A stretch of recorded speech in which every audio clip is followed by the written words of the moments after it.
اور میرا دوسرا سوال محمد عاقل صاحب یہ ہے کہ یہ آج کل نئی جنریشن ہے، ان کے اندر بالکل بھی شعور نہیں ہے کہ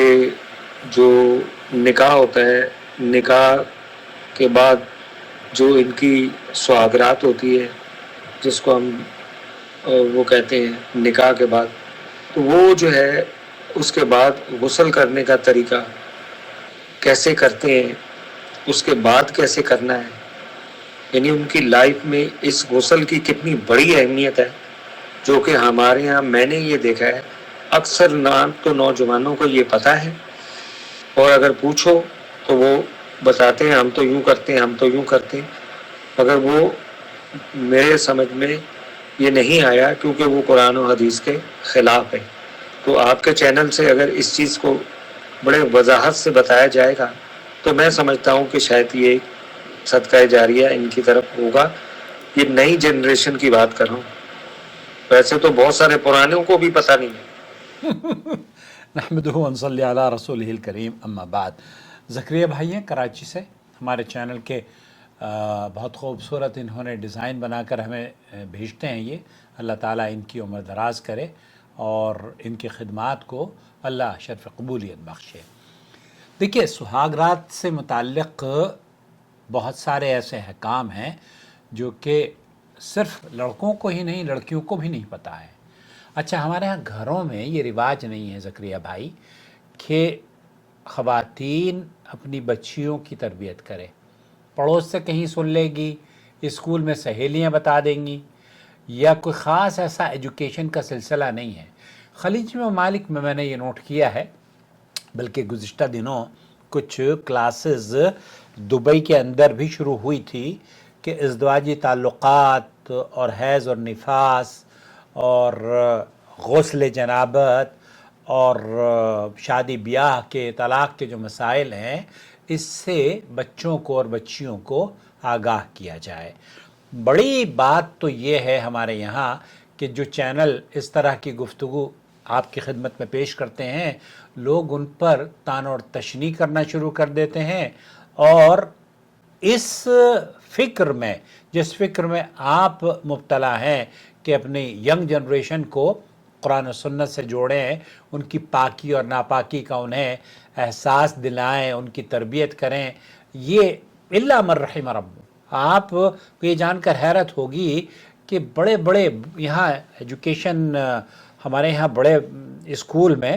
انڈیا پاکستان کے جو بڑے بچے ہیں ان کو پتہ نہیں ہوتا کہ احتلام کے بعد کس طریقے سے غسل کیا جاتا ہے، شادی ہو رہی ہے، شادی کی رات کس طریقے سے انہیں، کئی بچیاں ایسی ہیں، میں نے، آپ یقین کیجئے کہ ہمارے اپنے ہی سرکل میں ہمیں پتہ چلا کہ مباشرت ہوئی، لیکن چونکہ دخول نہیں ہوا، اب دخول نہ ہونے کی وجہ سے لڑکی یہ سمجھتی رہی کیونکہ دخول نہیں ہوا ہے تو غسل بھی واجب نہیں ہوا ہے، حالانکہ یہ درست نہیں ہے۔ آپ جب ملاقات ہوئی شوہر سے اور آپ کی منی نکل گئی، تب آپ پر غسل واجب ہو گیا ہے۔ اور سہاگ رات کے حوالے سے بہت زیادہ ایجوکیٹ کرنے کی لوگوں کو ضرورت ہے۔ شوہر کا پہلی بات تو یہ کہ وہ لطف اور وہ پیار اور وہ انداز جو کہ ہمارے یہاں بچوں کو آنا چاہیے، اکثر لوگ اس سے محروم ہیں۔ نرمی کی بجائے سختی برتتے ہیں خواتین کے ساتھ، اللہ انہیں ہدایت دے۔ بہرحال بیوی کے پاس سہاگرات میں جب آپ جاتے ہیں تو اس کے ساتھ نرمی سے پیش آئیں۔ حضرت اسماء بنت یزید رضی اللہ تعالی عنہ یہ کہتی ہیں کہ نبی کریم صلی اللہ علیہ وسلم حضرت عائشہ کے پاس تشریف لائے، حضرت عائشہ کے پاس بیٹھے تھے، آپ کے لیے دودھ کا ایک بڑا کپ لایا گیا، آپ نے پیا، پھر انہیں دیا تو انہوں نے بھی تھوڑا سا پیا۔ مسند احمد کی یہ روایت ہے۔ تو یہ لطف اور یہ آپ نے جس خوبصورتی سے اپنی بیوی کے ساتھ نرمی اور محبت سے آپ علیہ السلام پیش آئے ہیں، اس کی نظیر نہیں ملتی۔ اسی طریقے سے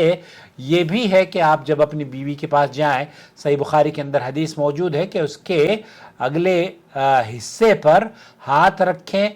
سر کے اگلے حصے پر ہاتھ رکھ کے بسم اللہ پڑھیں اور اس کے لیے برکت کی دعا کریں، اے اللہ میں تجھ سے اس کی بھلائی مانگتا ہوں اور اس کی اس خوبی کی بھلائی بھی جس پر تو نے اسے پیدا کیا ہے، اور میں تیری پناہ مانگتا ہوں اس کی برائی سے اور اس کی اس عادت کی برائی سے جس پر تو نے اسے پیدا کیا۔ تو جو خیر اور بھلائی کی باتیں ہیں وہ آپ کو مانگنی چاہیے۔ پھر اس کے بعد آپ یہ جاننا چاہ رہے ہیں کہ کس طریقے سے بیوی اور شوہر کے تعلقات قائم کرنے کے بعد، دیکھیے بیوی اور شوہر کے تعلقات اگر ہم بستری ہوئی ہے، بعض کیسز میں ہم بستری نہیں ہوتی سہاگرات میں، تو ایسی صورت میں بچیاں یہ سمجھتی ہیں کہ منی تو نازل ہو گئی ہے، منی تو نکل گئی ہے، لذت بھی انہیں حاصل ہوئی ہے، لیکن وہ دخول نہیں ہوتا تو وہ غسل بھی نہیں کرتے، حالانکہ غسل واجب ہو چکا ہے لڑکے پر بھی اور لڑکی پر بھی۔ تھکان کی وجہ سے، سفر کی وجہ سے اگر غسل آپ یہ کہتے ہیں کہ نہیں جناب ہم نے ہمارا دخول نہیں ہوا تھا، تو یہ بات درست نہیں ہے۔ جب آپ کی منی نکل گئی ہے تو آپ کو غسل کرنا چاہیے، اور غسل کرتے وقت سماحت الشیخ عبدالعزیز بن باز مفتی مملکت سعودی عرب سے پوچھا گیا، انہوں نے کہا سنت یہی ہے کہ پہلے آپ استنجا کریں، جو آپ کی شرمگاہ ہے اس کو آپ دھو لیں، پاک ہو جائیں، وہاں سے اس حصے کو صاف کر لیں، اور اس کا یہ بھی مطلب نہیں ہے کہ آپ صابن سے نہیں دھو سکتے، صابن سے بھی آپ دھو سکتے ہیں۔ پھر اس کے بعد استنجا کرنے کے بعد آپ مکمل وضو کریں، مکمل جیسے کہ وضو آپ نماز کے لیے کرتے ہیں۔ اب یہ سارے عمل جو ہو رہے ہیں نا، یہ نیت سے دار و مدار ہے اس کا، تو آپ کی نیت یہ ہونی چاہیے دل میں کہ جو جنابت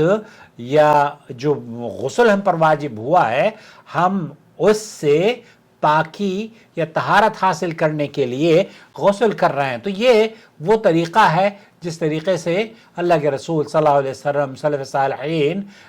غسل کیا کرتے تھے۔ تو آپ علیہ السلام سے یہ ثابت ہے کہ آپ نے استنجا کیا، اس کے بعد غسل کیا، وضو کی، اور پھر وضو کرنے کے فارغ ہونے کے بعد پھر آپ نے 3 مرتبہ آپ اپنے جسم پر پانی ڈالیے، سر پر پانی ڈالیے، اور پھر اس کے بعد